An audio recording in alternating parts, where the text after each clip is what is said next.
Yes, here we are again. It's that time of the year. Tomorrow is the last day of 2024, so we should take a seat, get that pen and paper, and make a list of everything we want to achieve in the year to come. We all know what it's like. We go about our business every day, but then it's the end of December, and before we know it, we are reflecting on how we have spent our life the last year. Suddenly we feel the need to hold on for just a minute to see where we dropped the ball a bit and how we can better ourselves in the near future. Don't slack off, definitely dream big, and just look at it as if you're at the start of the new and improved you. So here I am with my pen and paper, and I have no idea what to write down. I'm not gonna lie, I went through some rough times in 2024, so it should actually be pretty easy for me to set some nice goals. But it's not.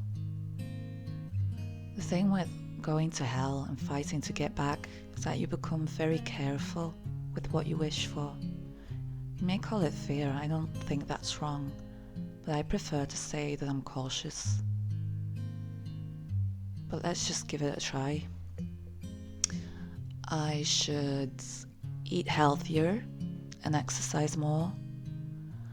I would enjoy my time with my family more and be more present. I could find another job and actually feel more fulfilled. You see what I'm doing here? The whole idea is to plan myself a brighter future, and in no time I turned it into a shoulda, woulda, coulda thing.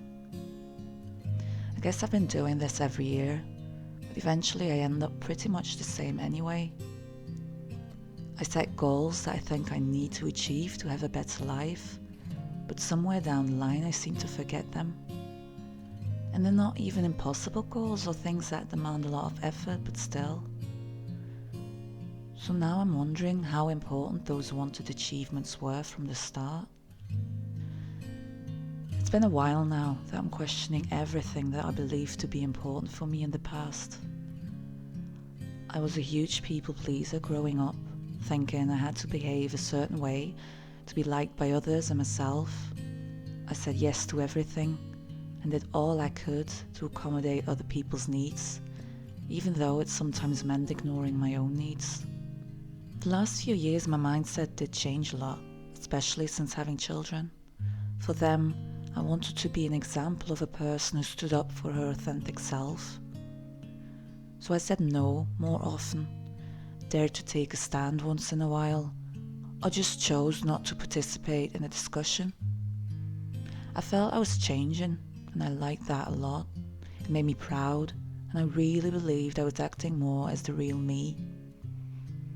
My confidence got bigger, and at some point I even became a bit arrogant and thought that everything I did would work out. But guess what? It didn't. And in came rock bottom. So now I'm here still trying to clean up the mess, thinking which improvements I can make next year. I've got nothing, and I'm staring at my blank piece of paper. I find it all ironic though. I've always been good in reinventing myself, and now that the time has come to set up a new game plan, I just can't be bothered. It's like I'm comparing myself to this empty sheet, and it actually gives me a sense of peace. It's making me think I should look at this in a different way.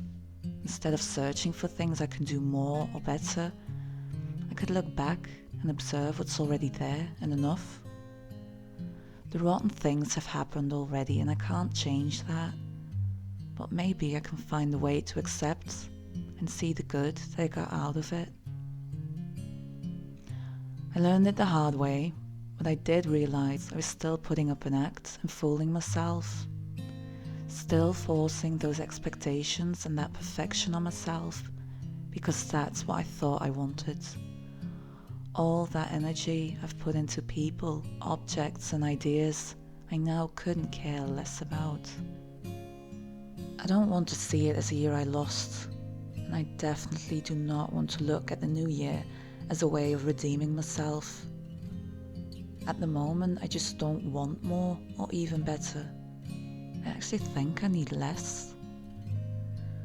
So, my New Year's resolutions are to have none, to embrace the blank sheet of paper for however long it takes, no shoulda, woulda, couldas, or an active search for a better life. Just me, myself, and I, and just observe what happens from then on, and let it be. Solely thinking about this and saying it out loud gives me so much hope and excitement for the new year to come.